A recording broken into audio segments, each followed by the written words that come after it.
کیا وَإِذَا مَرِضْتُ، کیا کہتے ہیں جب میں بیمار ہوتا ہوں.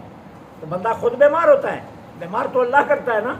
لیکن ایوب علیہ السلام نے ابراہیم علیہ السلام نے بیماری کی اپنی جانب نسبت کی. کیا کہا؟ وَإِذَا مَرِضْتُ، جب میں بیمار ہوتا ہوں، فَهُوَ يَشْفِينِ، وہ مجھے شفا دیتا ہے. ادب بتایا، شفا کی نسبت رب کی طرف کر دی، بیماری کی نسبت اپنی طرف کر دی. جناب موسیٰ علیہ السلام کے ساتھ جناب یوشع بن نون جا رہے تھے نا، جن کو جناب موسیٰ نے کہا تھا جب خضر علیہ السلام کی ملاقات کے لیے پارہ نمبر 16 میں آپ پڑھ رہے ہیں تو جا رہے تھے تو حضرت موسیٰ علیہ السلام نے یوشع علیہ السلام سے کہا تھا کہ جب دو دریا جہاں ملتے ہوں گے نا، جب یہ مردہ مچھلی کود کر چلی جائے گی نا، مجھے یاد کروانا، وہی مقام ہوگا خضر سے ملاقات کا. تو جہاں اس مقام پر مچھلی کود کر پانی میں چلی گئی، یوشع علیہ السلام موسیٰ علیہ السلام کو بتا نہیں سکے. اب کہا تو نے مجھے بتایا کیوں نہیں؟ ہم مفت میں سفر کر کے آگے نکلائے، وہی مقام تو تھا خضر سے ملاقات کا. تو انہوں نے آگے سے جواب کیا دیا؟ وَمَا أَنْسَانِيُّ إِلَّا الشَّيْطَانُ، مجھے شیطان نے بلا دیا. حالانکہ بلاتا کون ہے؟ اللہ. لیکن نسبت کس کی طرف کی؟ ادب کے لیے. نسبت ادب کے لیے کہا مجھے شیطان نے بلا دیا. حالانکہ خالق اور فعل کا اللہ ہے، لیکن ادب کا تقاضا یہ ہوتا ہے کہ نسبت برائی کی اپنی ابلیس کی طرف یا اپنے نفس کی طرف کی جائے، اور اچھائی کی نسبت کس کی طرف کی جائے؟ اللہ کی طرف. برا کام ہو جائے تو کہا جائے یہ میں نے کیا، یہ میں نے کیا. اور اگر اچھائی ہو جائے تو یہ نہ کہ یہ میں نے کیا، کہا یہ میرے رب نے کروایا. یہ ادب کا تقاضا. گناہ ہو جائے تو یہ میں نے کیا ہے، یہ میں نے کیا ہے. اور جہاں یہ آ جائے کہ میں نے نماز پڑھی، یہ میں نے نہیں پڑھی بھائی، میرے اللہ نے پڑھوائی ہے. میں کون ہوتا ہوں نماز پڑھنے والا؟ یہ میرے اللہ نے پڑھوائی. برائی کی نسبت اپنی طرف، اچھائی کی نسبت اپنے رب کی طرف. یہ ہے اصول. اب یہاں ایوب علیہ السلام نے بھی یہی اصول بتایا. کیا کہا؟ اے اللہ مجھے یہ اذیت سخت اور یہ درد شیطان نے پہنچایا. حالانکہ آزمائش میں کس نے ڈالا تھا؟ اللہ نے. اللہ دیکھنا چاہتا تھا نا کہ ہمارا ایوب کتنا صابر ہے. تو اللہ صبر ایوب کو کائنات کے لیے مثال بنانا چاہتا تھا. اس کائنات کے لیے مثال بنانے کے لیے اللہ تعالیٰ عز و جل نے حضرت ایوب علیہ السلام کو مصائب میں ڈالا، رنج میں ڈالا، تکلیف میں ڈالا، کہ ہم دیکھیں کہ ہمارا بندہ کتنا صبر کرتا ہے، کتنا صبر کرتا ہے. اور پھر صبر کی انتہا کیا کی کہ جب صرف دل دھڑکتا رہ گیا اور زبان چلتی رہی تو اس وقت بھی اللہ کا ذکر ایک لمحے کے لیے نہیں روکا. اور گلہ نہیں ہے، کوئی شکوہ نہیں ہے کسی قسم کا. عالیہ نے کہا بھی کہ آپ اللہ سے عرض کیجئے کہ میری بیماری نے طول پکڑ لیا اور 18 برس ہو گئے. تو مسکرا کر اپنی عالیہ کو کہتے ہیں تجھے وہ 70 برس یاد نہیں جو رب نے موجیں کروائی ہیں؟ 18 سالوں میں ہی گھبرا گئی ہے. وہ 70 سال بھی تو یاد کرنا کہ جو رب نے موج میں گزروائے ہیں. تو یہ ہے ایوب علیہ السلام کا صبر، جس کو اللہ اپنے محبوب کو یاد کروا کہ محبوب آپ کو تو سارا علم ہے نا، بس آپ یاد فرما لیجئے اپنے بھائی ایوب کا ذکر، جو ہمارا خاص بندہ ہے ایوب، کہ کس طرح ہم نے اس کو آزمائش میں ڈالا اور انہوں نے کتنا صبر کیا. اللہ سے دعا ہے اللہ حق کہنے کی توفیق عطا فرمائے. وما علینا الا